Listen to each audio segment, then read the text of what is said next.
Assalamualaikum warahmatullahi wabarakatuh. Selamat pagi, siang, dan malam anak-anak. Semoga selalu diberikan kesehatan dan tetap semangat untuk mengikuti pembelajaran di rumah. Pada kesempatan kali ini kita bertemu kembali dengan mata pelajaran Produk Kreatif dan Kewirausahaan SMK kelas 12 semester 1.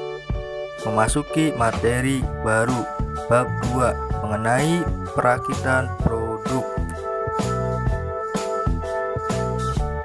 Kompetensi dasar: menerapkan metode perakitan produk, barang atau jasa. Tujuan pembelajaran: yang pertama, peserta didik mampu menjelaskan pengertian jenis perakitan. Yang kedua, peserta didik dapat memahami pengertian dan prinsip perakitan. Langsung saja memasuki materi. Pengertian perakitan. Perakitan adalah suatu proses penyusunan dan penyatuan beberapa bagian komponen menjadi suatu alat atau mesin yang mempunyai fungsi tertentu. Perakitan juga dapat diartikan penggabungan antara bagian yang satu terhadap bagian yang lain atau pasangannya. Yang pertama, kegiatan perakitan: pemasangan semua bagian-bagian komponen mesin dalam pembuatan suatu produk. Yang kedua, perakitan produk: proses perancangan, proses inspeksi dan penguji fungsional, pemberian nama atau label, pemisahan hasil perakitan yang baik. Prinsip perakitan: yang pertama, meletakkan peralatan dan pekerja dalam urutan pekerja atau operasional sehingga setiap bagian komponen dapat dipasang secara berurutan sampai dengan proses akhir.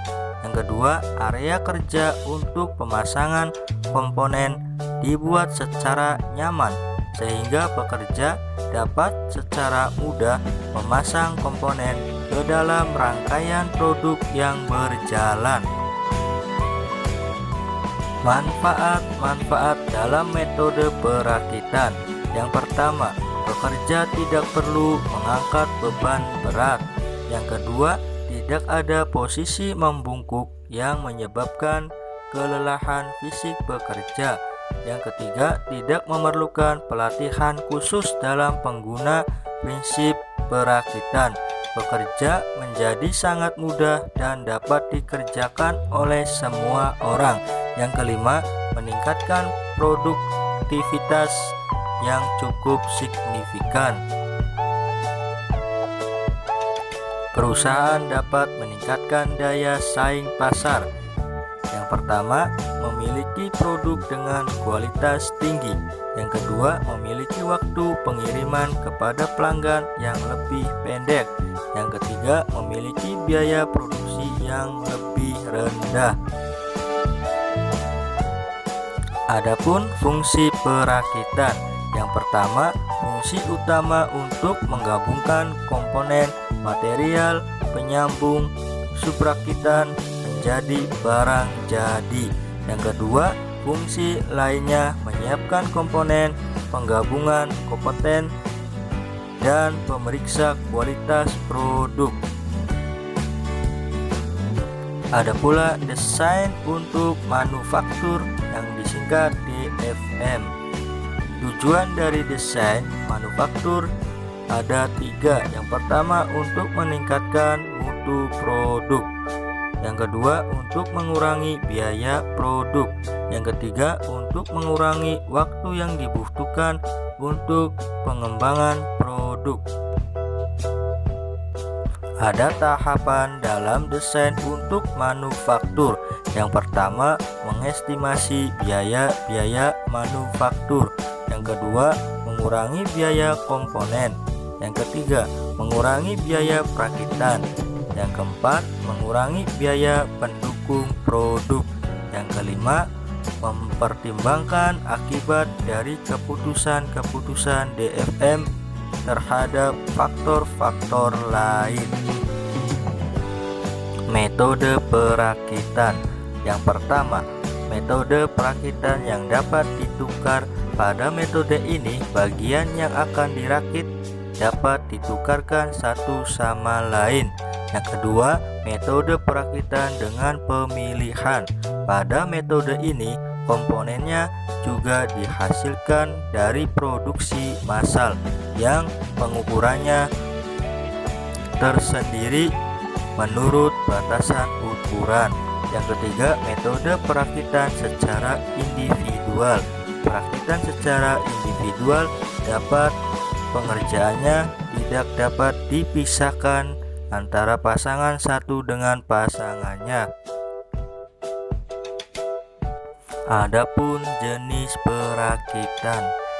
Jenis perakitan secara umum ada 2 poin. Yang pertama, perakitan manual, perakitan yang dilakukan oleh manusia.